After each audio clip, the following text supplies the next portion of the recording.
So we've got Maggie Beer joining us this afternoon. How are you, Maggie? I'm very well, thanks, Bianca. Good to meet you. Now, Maggie, look, I was just wanting to talk to you. Actually, I contacted you a couple of months ago during the, pandemic coronavirus, and I thought it'd be good to chat regarding some recipes that we could all make while we're isolated at home. But now, thank God, we're all sort of in the land of the living and restrictions are easing. So I thought, but it would still be good to talk to you about what you've been cooking and what people can still be cooking, what's in season, what's in your veggie patch, just a few things like that.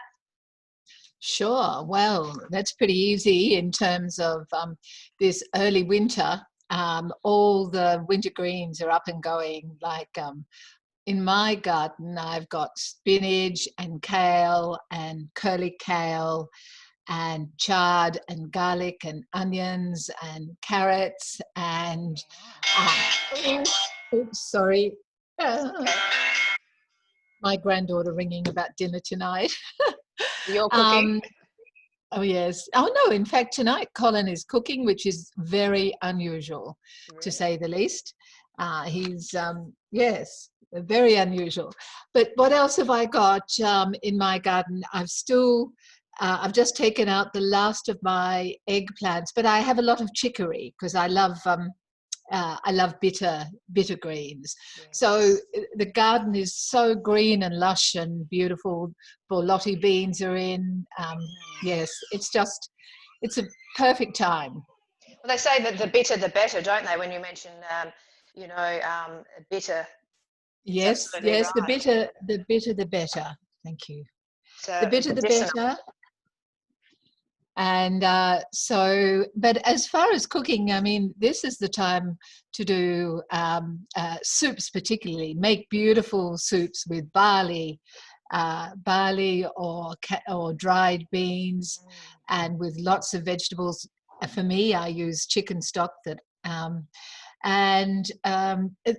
a soup that is really a meal almost. Or there's also, I love now that you're able to go out to work, if you have a slow cooker, putting on in the morning some onions and vegetables and a lamb shank or two in some stock, and that with some quinces, and you come home and it's all done, falling off the bone, just beautiful. The scent of the food in the kitchen assails you in the best way. So it's a lovely, lovely time. Absolutely. And it's been a good time for sort of that wholesome comfort food too, carbohydrates, the pizzas, the risotto, the bread, all that sort of thing. I saw you made a beautiful pizza dough. Yes, pizza. Yes. Look, it is, but carbohydrates shouldn't be the enemy, but they also we have to think protein, and we need protein far more than we used to think, and we need protein all through the day. So we have to, with our carbohydrates, we have to think what else are we putting with it, and that makes it even more delicious. That's right. Yeah, I'm glad you mentioned that point as well, carbs and protein, because a lot of people are on these sort of diets, either just protein or just carbs, but the body and mind, we need a balance. Even the soul, when we eat different foods, we feel good. It's a beautiful thing. Absolutely. We certainly need balance, and the more different ingredients in a day that we can eat, if they're fresh and in season, it all helps the antioxidant levels and is so good for us. And it's about interest and flavour. Yes. Now, you mentioned your veggie patch, but what herbs do you have, like your herb garden? Well, I'm about to confit a goose for a cassoulet, and so I've just picked bunches and bunches of lemon thyme that in a few weeks' time won't be so good because of the cold weather. I have sage and flat leaf parsley. I have coriander. I have chervil just coming through, and sorrel, and oregano, and rosemary. Oh, that's probably it. Yes, you've got everything. Do you dry your herbs too? You do? No. I always keep like winter savory through the winter. Always have the flat leaf parsley. Always have the rosemary. The only dried herb I like is oregano or marjoram sometimes. Yes. Okay. Yeah. Does marjoram help us sleep? Is that the herb that helps us relax? Marjoram. Oh, I don't know. Well, I think I remember that from years ago. I I mean, was trying to sleep better. herbs and spices are incredibly important for us and have far more food value than you would ever think. Yes. Yes, you're right. It's like medicine in the garden. I've mentioned this before to a couple of other people and other chefs I've spoken to over the past few months. You know, it's medicinal, you know, good food, Yeah. produce from the earth. Food is medicine. Good food is medicine. It's good medicine. That's it. And you've got a few walnut trees too. I saw you were talking about it on your Instagram post. Walnut pasta you made? Yes, I've got it. It just takes so long to crack them. Yeah. I've still got one big bundle. We've got walnuts and chestnuts, which are finished, and macadamias and almonds.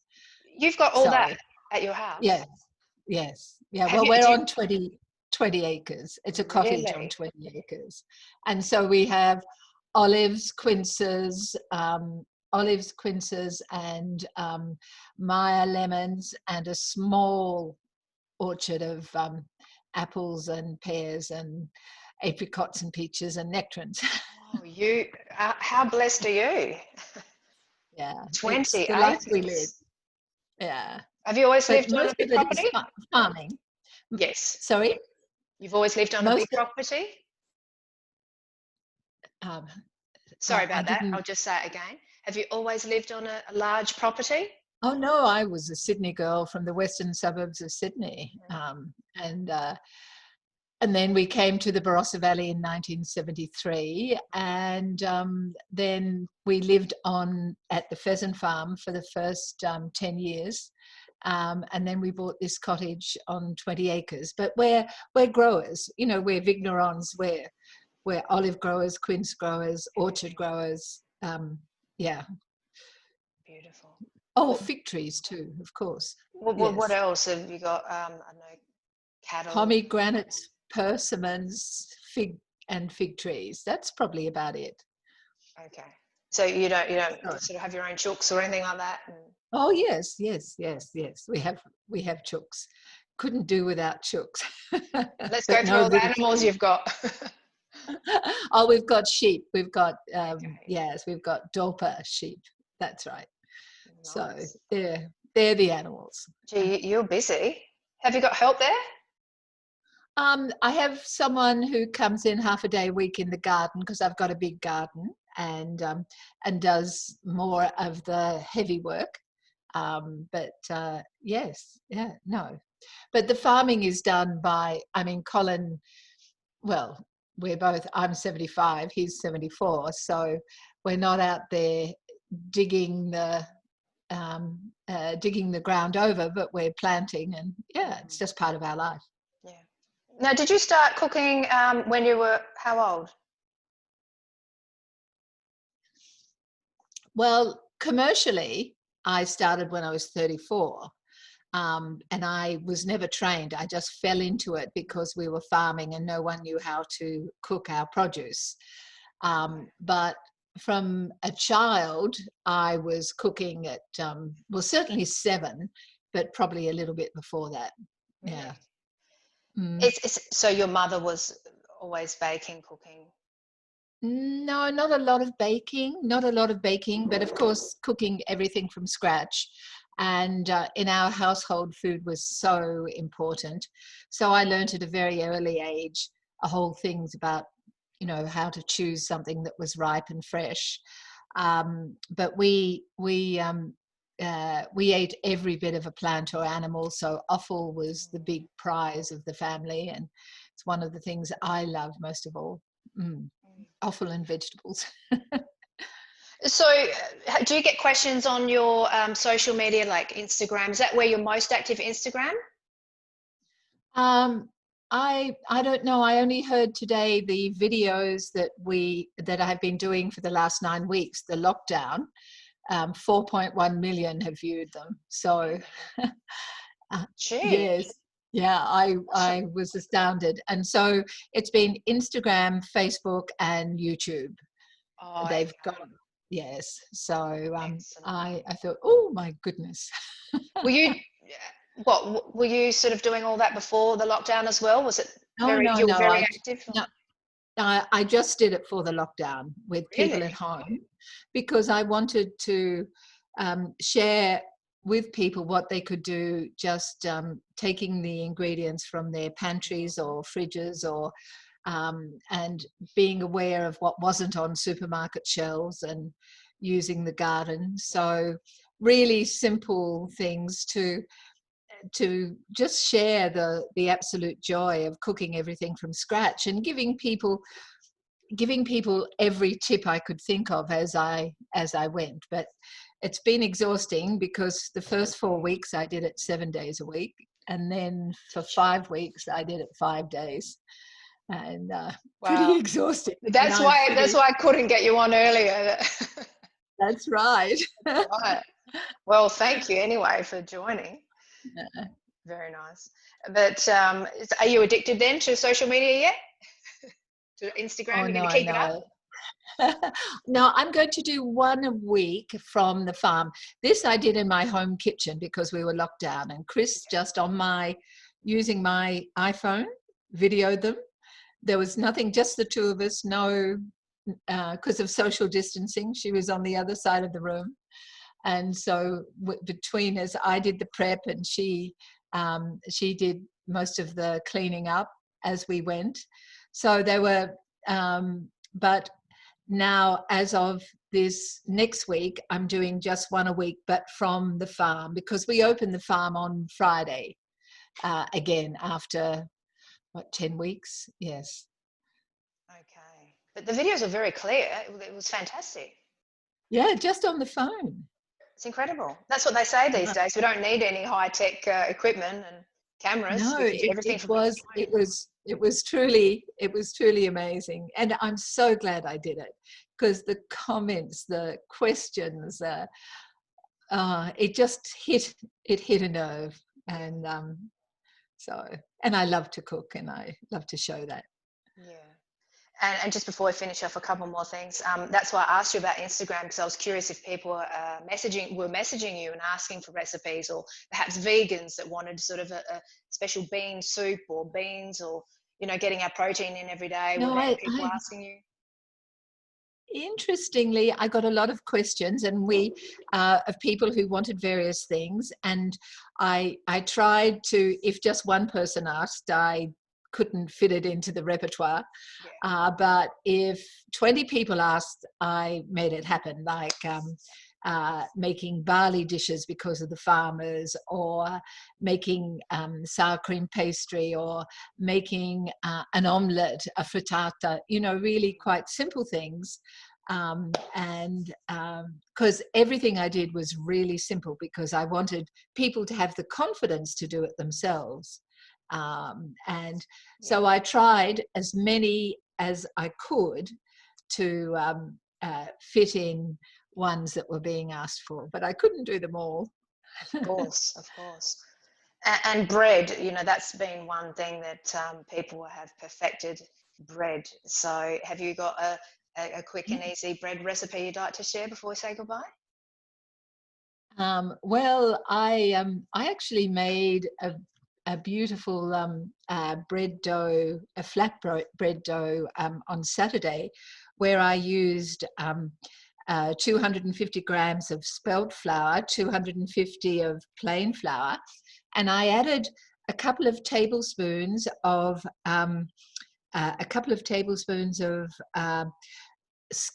milk, dried milk powder, and that gives a richness. Mm-hmm. And then I added 2 teaspoons of instant yeast and 1 teaspoon of sugar, because I wanted it wasn't a flat pizza dough, it was a real bruschetta, and lots of extra virgin olive oil, about 2 tablespoons in there, with warm water, of course, about a cup and a half, whatever the flour says it needs. And but it's the kneading and having a soft dough that feels a bit pillow-like. And then you lay it out and dimple it and more olive oil and salt, and it's beautiful. Right. So you're the first person I've spoken to that is kneading bread. So I'm glad you shared that recipe with me, because everyone's been saying, oh, no knead bread, just do it like this, throw this in, boom, and it's done. And you can, but when you knead it, that's the pleasure for the cook. That's true. That's is true. the actual kneading of it, but it is also, it's a different kind of bread, It you know. is. But a no knead bread is good if it means people are doing it for themselves, but the kneading is special to me. But then I suppose, do you have to knead it for that flatbread?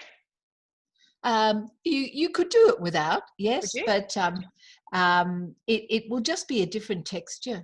Oh, okay. Yeah, Oh, it's because lighter. right, lighter. Yes, yeah, Right. Because some of the yeah. bread recipes I was talking about was just a traditional loaf of bread. Yes, yes, yes. So this is like a rectangle, and it's about, say, high, what, nearly 2 inches high and dimpled Nice. and moorish, and you pull it apart, and Mm. and it's lovely. I wonder how many people are doing the sort of bread that takes a lot of time, you know, like the sourdoughs and all that sort of thing. I feel like most of the people I've spoken to are not trying that, but I feel like, oh, we should try that too. Oh, I think lots and lots of people I know got hooked on making sourdough. Who was going to make the best sourdough? Really? So Competition. yes, a lot of my friends make beautiful sourdough, and then friends of friends and the husbands in the family that don't usually cook took up the sourdough.